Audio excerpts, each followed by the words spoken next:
obsession. People are obsessed with the entities of the demon. Why does this happen?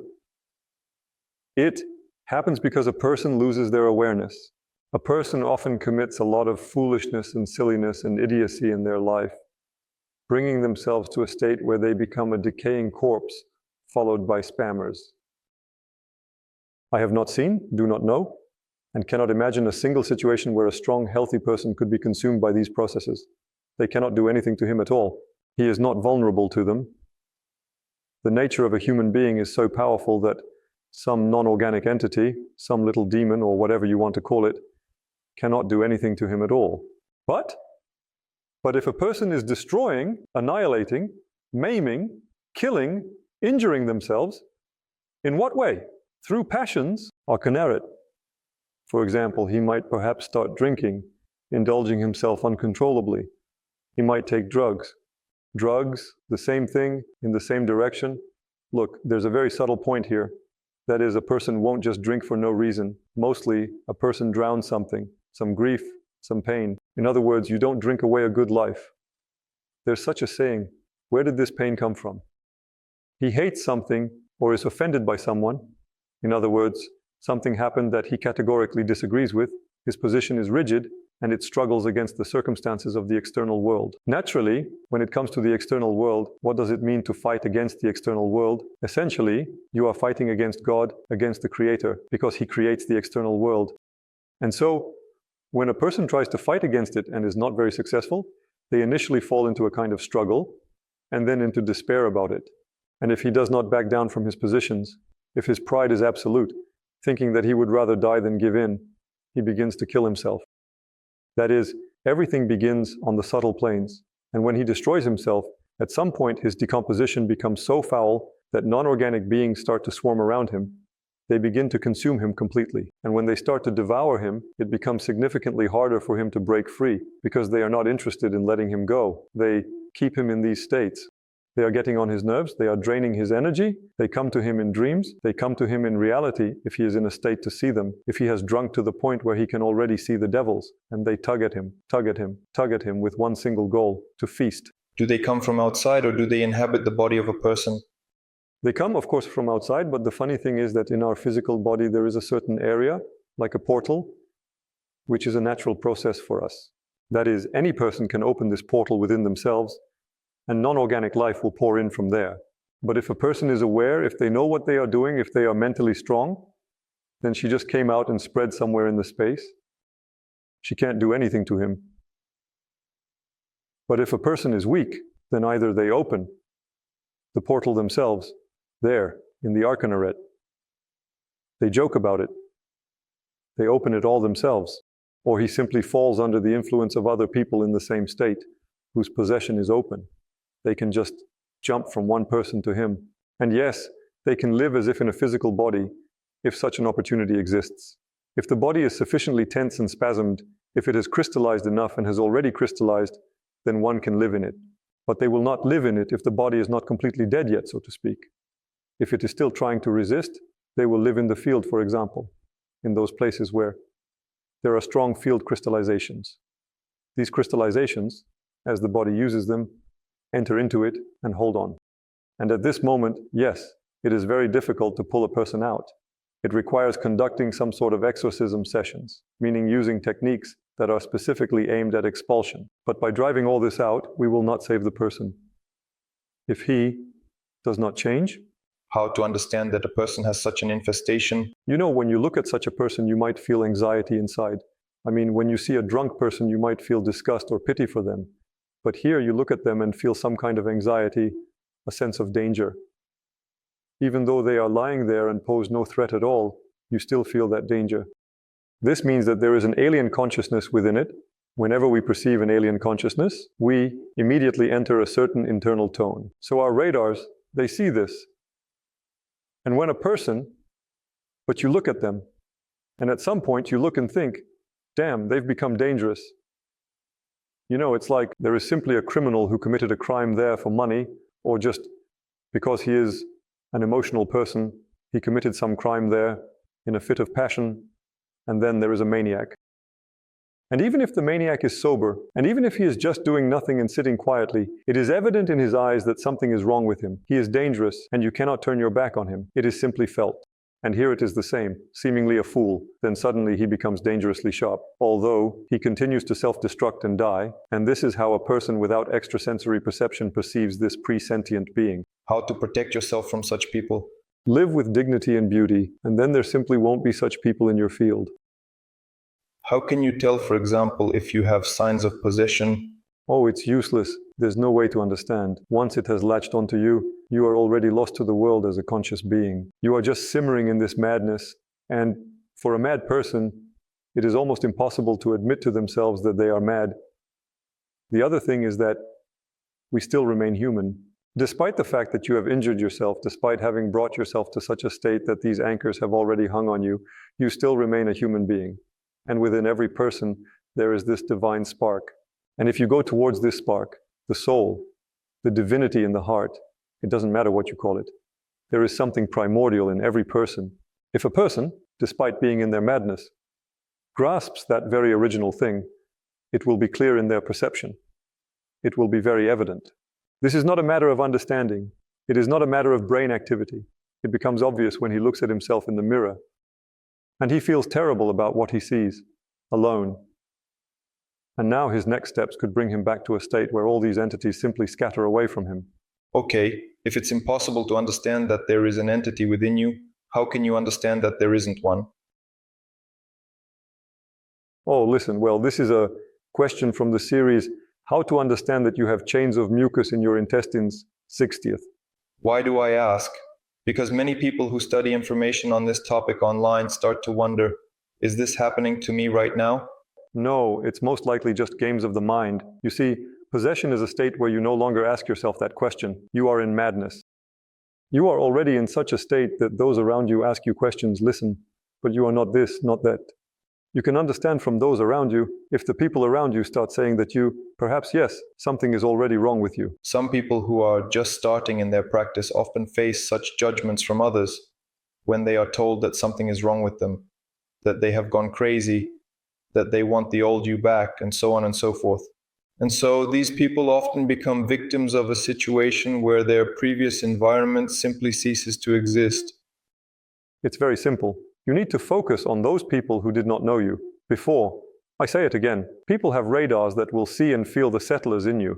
If, when you appear in a social setting where new acquaintances and friends do not know you, everyone looks at you suspiciously with fear in their eyes, you will feel it, you will see it, and you can understand through this that something clearly foreign is already present in you. Because if you are a person, then a person will not be afraid of another person, unless, of course, another person is already there to kill him. It is said that once a person who has tried ayahuasca hosts this ayahuasca within their body, and it lives with them for their entire life, protecting them or granting them what they desire, but in return, it demands that they serve it. But I haven't tried ayahuasca, so I can't judge it.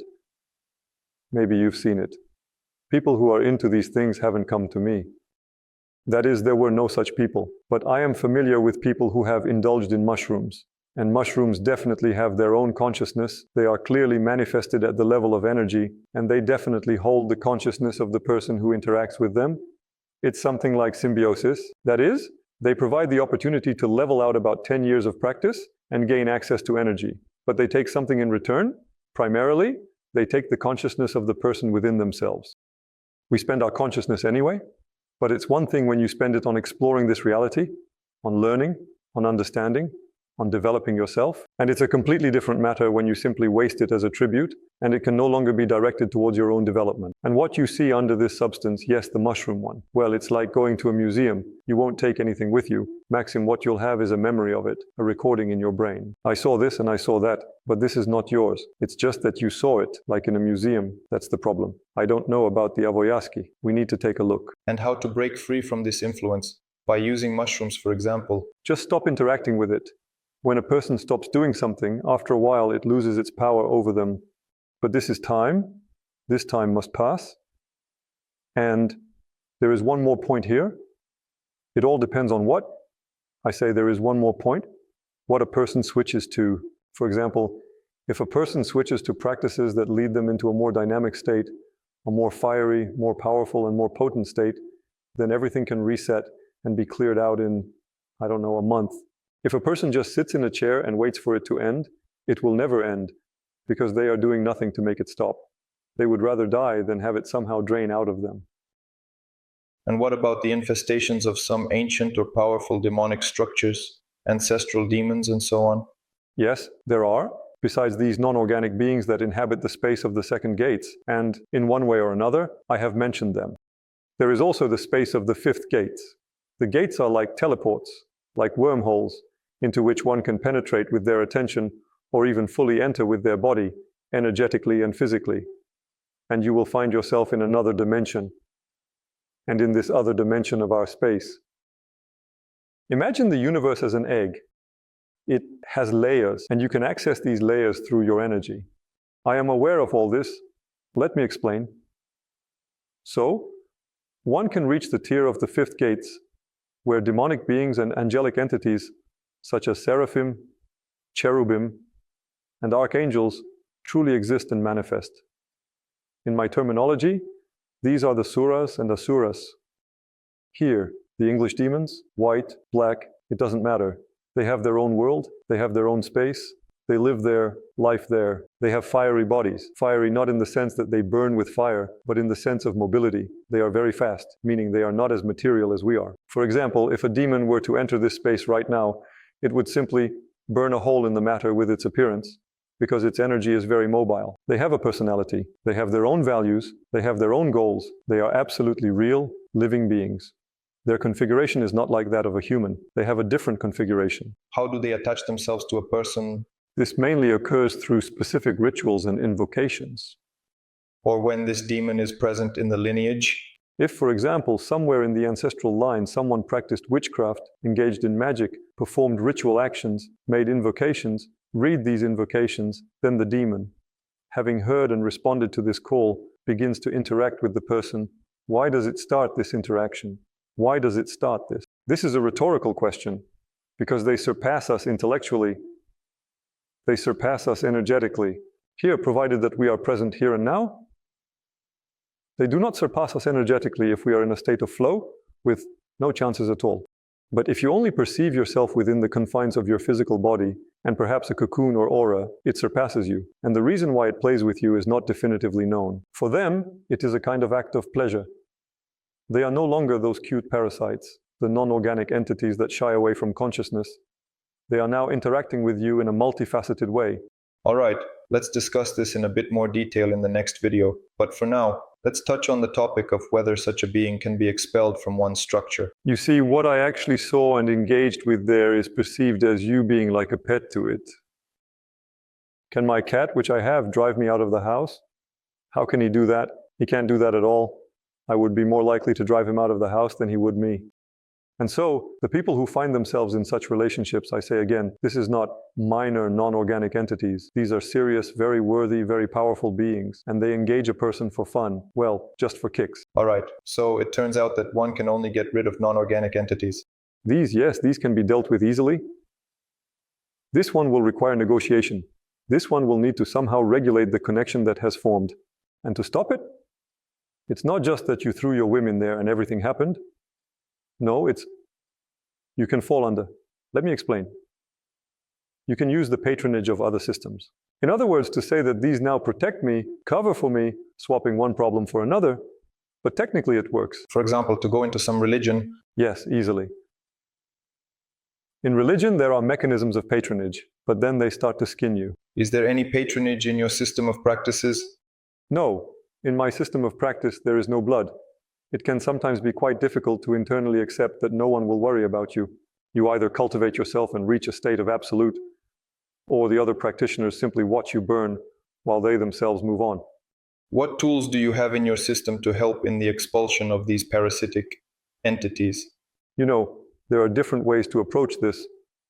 You can develop your energy, centers, gates, channels, primary elements, flow.